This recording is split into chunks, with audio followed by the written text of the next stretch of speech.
আত্মত্যাগের যেটা দ্বিতীয় সূচনা সেটা হচ্ছে আমাদের পিতা ইব্রাহিম আলাইহিসসালাতু ওয়াসসালাম।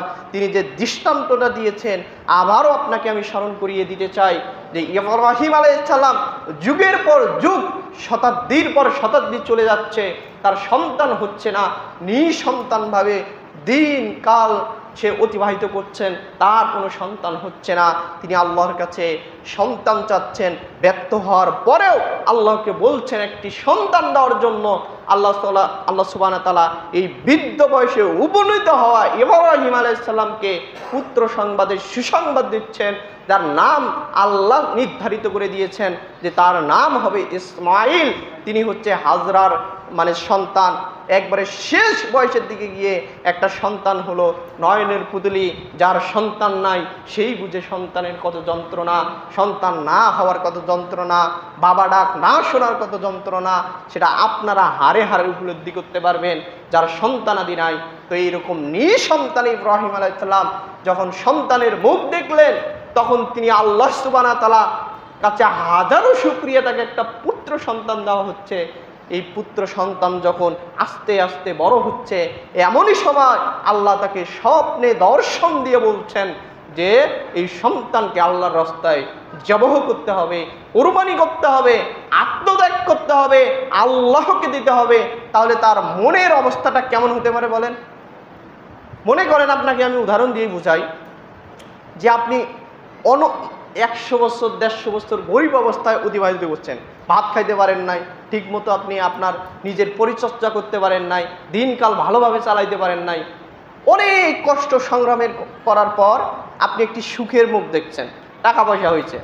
হ্যাঁ, এই টাকা পয়সা হওয়ার পর আপনার ধরেন এই টাকা পয়সা আবার হুট করে হয়ে গেছে, সব ধ্বংস হয়ে গেছে, আপনার মনের অবস্থা কেমন হতো?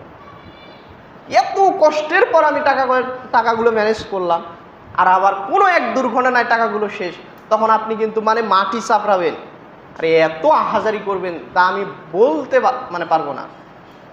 যে এত কষ্টের ফসল যে নষ্ট হয়ে যাচ্ছে বা হয়ে যাচ্ছে, তখন কিন্তু আপনি নিজের মনকেই বোঝাতে পারবেন না।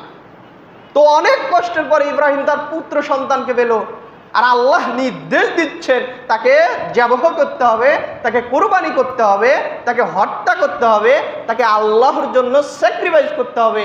তো ওই বাবার, ওই পিতার কেমন অনুভূতি হতে পারে একবার চিন্তা করে দেখুন।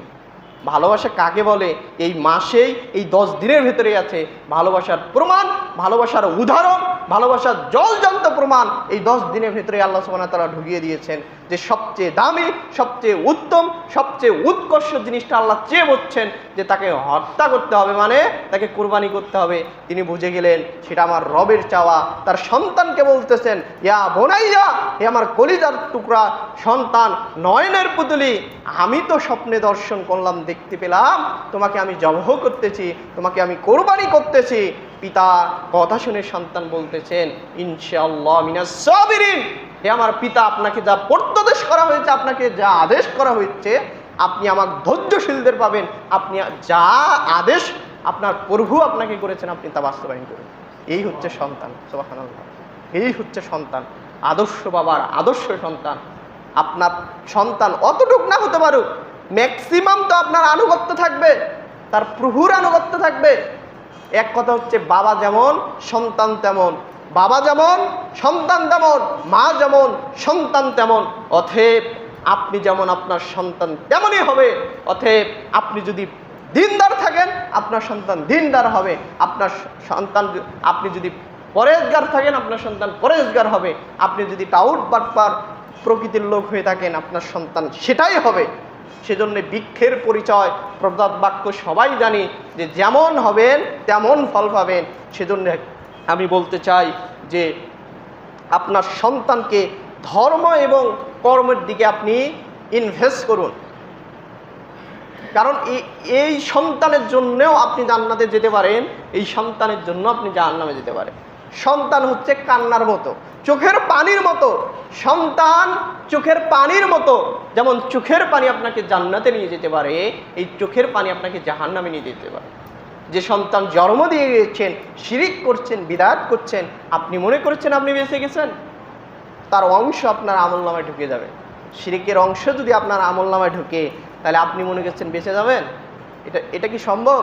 সম্ভব না। সেই জন্য তাওহীদ, আকীদা, বিশ্বাস শিখে দেওয়া হবে। সেই জন্য বলতেছিলাম, যখন তার সন্তানকে বললেন তোমাকে উৎসর্গ করতে হবে সেই প্রতিপালকের নামে, তার সন্তান এক বাক্যে বললেন যে আপনার উপরে যা আদেশ করা হয়েছে তাই করুন। এই হচ্ছে কুরবানির অনন্ত একটি ঘটনা, যা ঐতিহ্য হিসেবে আজ অব্দি পর্যন্ত ইব্রাহিমের যে মিল্লাত সেটা আমরা অনুসরণ করছি সেই আত্মত্যাগের মধ্যে।